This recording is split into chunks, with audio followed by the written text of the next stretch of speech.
Doing a review on this CVA mountain rifle. Made in the 1960s, German imported silver. Beautiful, beautiful hardwood stock. Absolutely a gorgeous rifle, 50 caliber. I'm going to try to do this justice as a review because there is absolutely nothing, no videos are at all on this gun at all. So I'm going to try. So try to bear with me. Facing that thing toward the sun like an idiot. I wonder how that's showing up. Ah, not bad. Not bad. Alright, this is the CVA mountain rifle from the 1960s. 50 caliber. I spent an old cap on there. We were shooting this thing today. Tried to do a couple more reviews, but nothing was working out for me, right? Trying to get the camera to work, and everything just started falling apart. I got a melon over there. That's actually a gourd of some kind. I don't know, it's a squash. That's what it is, a squash.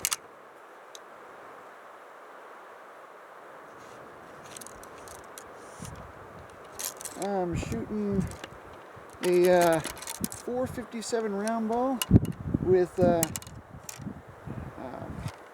Carhartt, old Carhartt jeans as patch. This rifle's also blued, and not blued, it's browned. It's not blued, it's browned. And it has adjustable rear sight. Right there on it says made in USA. It's a beautiful rifle. Alright, let me just see if I can show you the melon I'm going to shoot over here.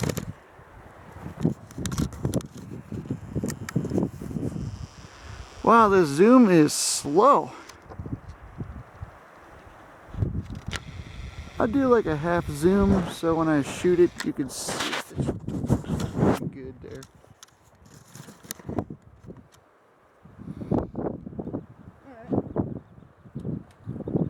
Very good at this rifle. It's still very new to me. Alright, here we go.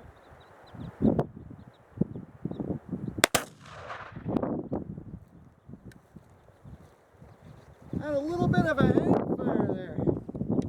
I shot just under. Ah, ding dang, can't win them all. How about we give it another shot?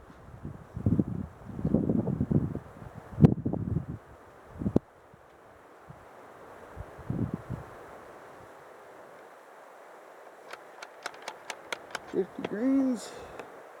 Also, this is like a Great Plains rifle. So it's like the Hawken style rifle. It's not as long as the Kentucky rifle, which I did a review on today for another place. Right, yeah, that's it right over there. I'll just show you.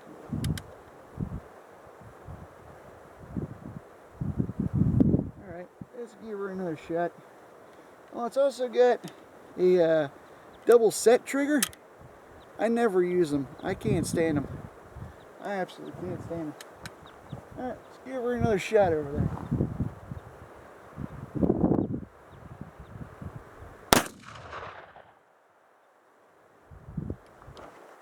These sights are weird.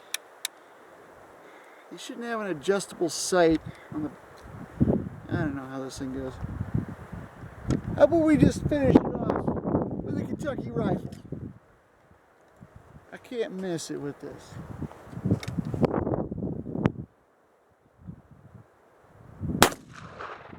Nailed it. Dead center. This is a beautiful rifle. Just picked it up yesterday.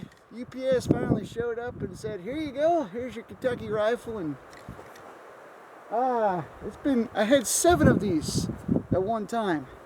I sold them all. Worst mistake I ever made. These are the most, they are the best rifles. I couldn't hit nothing. I was just lucky to shoot anything I saw. But them shorter guns, you know, the newer Hawken type of rifles they got, the 24, 21-inch barrels. Don't buy them. If your barrel isn't 30, 33 inches, you should step away. These rifles, I mean, if you can shoot a shorter rifle, excellent. But I need me a longer rifle. I need to see the sights. It's got a really good sight picture on this rifle. It's also light. I mean, this thing is light. Compared to the CVA is not light. This thing weighs probably 11 pounds. Yeah, it's not a light rifle, but it's a very nice custom rifle. They used to hand build these back in the day. Absolutely beautiful rifle. I gotta figure out the rear sight and how it wants to lower or higher. I haven't sighted it in yet. I picked it up about 4 days ago at a gun show for $260.